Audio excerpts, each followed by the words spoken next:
Next will be David DiMarco, which you'll notice the same last name there, my father, but he's been in real estate since the 70s, I believe, has a license in multiple states as a lender, broker, realtor, and really specializes in creative investments and thinking outside the box and finding ways to close deals when the other agents in his office or in town can't do so.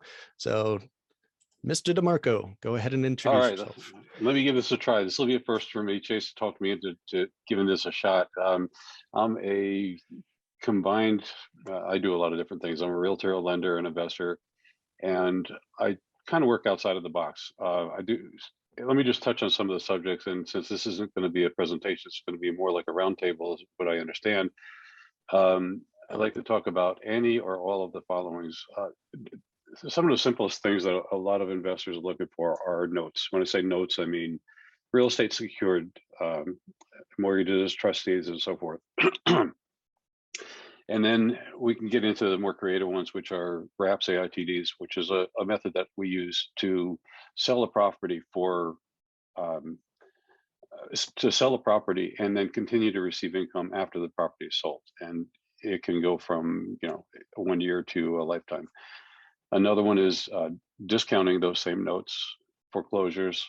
Then we get into a couple other different things, a shared or split equity type investments where any kind of a property, but we use it a lot on single families where there is an investor and a borrower or tenant, and the two parties come together for a mutual purpose. A lot of investors don't want the hassle of managing the property, so what they'll do is they will put up either the credit or the funds to buy the property, except the tenant or borrower puts up the down payment. That could be anywhere from 10 to 30%.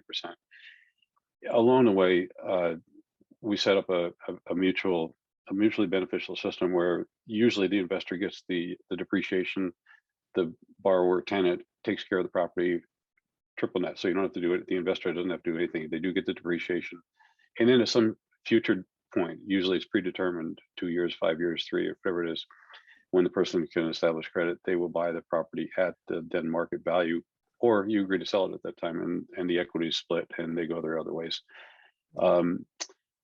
And the other thing that my specialty as far as investments, I have a lot of different things. I have single family condos, I have high rises, and mobile home parks, which is kind of my specialty. Mobile home parks, because they differ from the apartment type investor.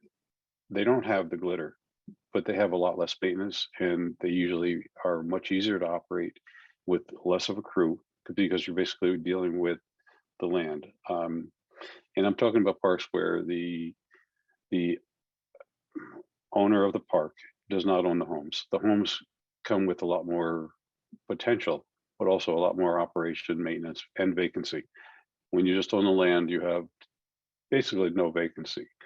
So I can go into any, or well, if we're going to talk about our journey, let me start back when mine started back when I was in college. My first year out of my first year of vacation, I couldn't find a job. So I did what every first year out of college person would do. I bought a gas station, and I worked that while I was going to school. And in 1980, sorry about that.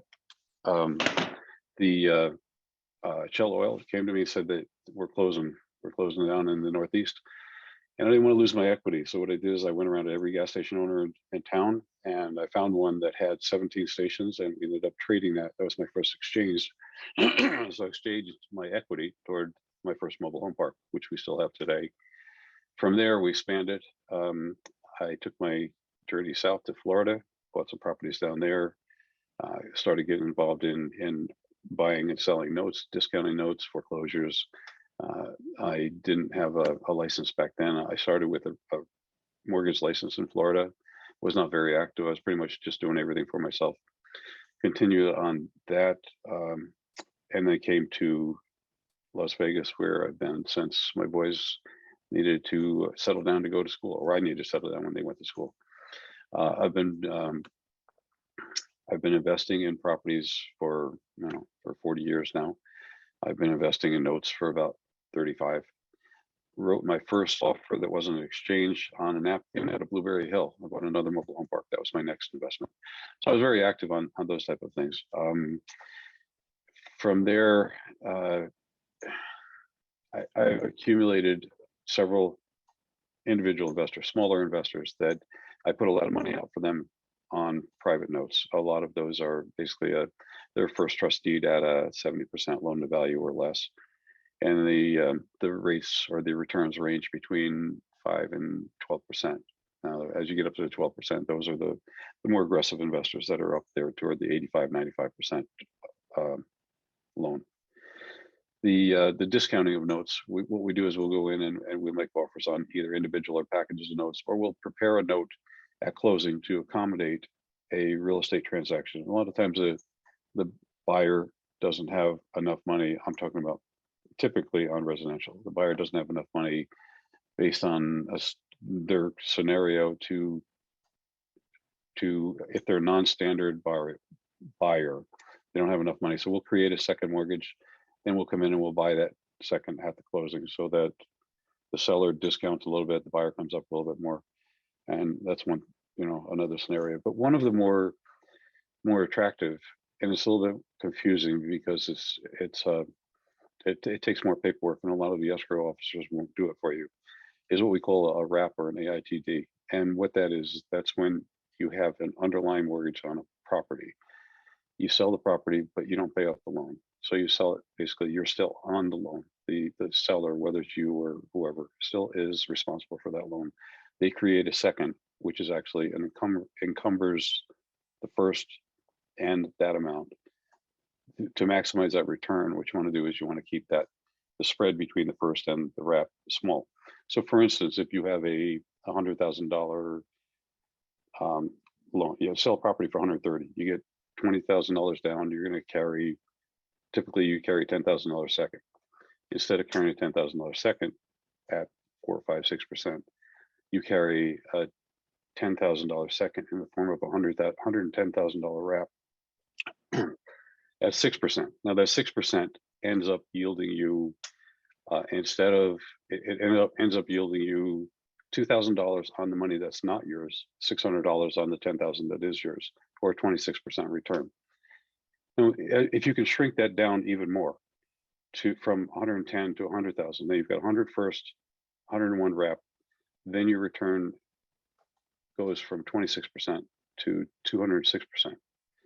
And so your investment's $1,000 in equity. You've got the rest of your cash out of the property. The only downfall in this, well, there's a couple of them. Well, the main downfall is when somebody pays you off, then you're very sad because you stop receiving that income. You can't do it on all of the mortgages, and there are some pitfalls and some things that you need to be aware of. But typically, we set these things up through loan servicing companies. The loan servicing company, what they do is they take one payment. That one payment covers the taxes, insurance, HOA if there is one, because they've become very strong and they've been able to foreclose on properties, and the first and the second, if there's a third, it encumbers everything, so that a payment's made, the payment's cleared, dispersed, and if you get your check, everybody, everything's been paid. If you don't get your check, then the next procedure would be they would send a notice out, and they take care of that also. In addition, end of year reporting, tax reporting, they take care of doing all of the end of year tax reporting for both parties. A lot of these have an existing conforming or conventional loan, so you want to be very careful that this happens correctly. And I can tell you that from experience, because I was buying foreclosures early on, and I was buying them subject to the existing mortgage. I was buying a foreclosure on the second, leaving the first in place, servicing the first, and as I serviced the first, it was still in the prior person's name. I was paying it when I sold the property. It didn't show me as being responsible for that debt, so I was 1099 on the full amount. Ended up getting a bill from the IRS for $500,000, and we did get it resolved. My brother's a CPA; he's really good, but it was shocking when I got a $500,000 bill from IRS for what they said was a mistake in reporting and not being responsible for the loan. That's that one.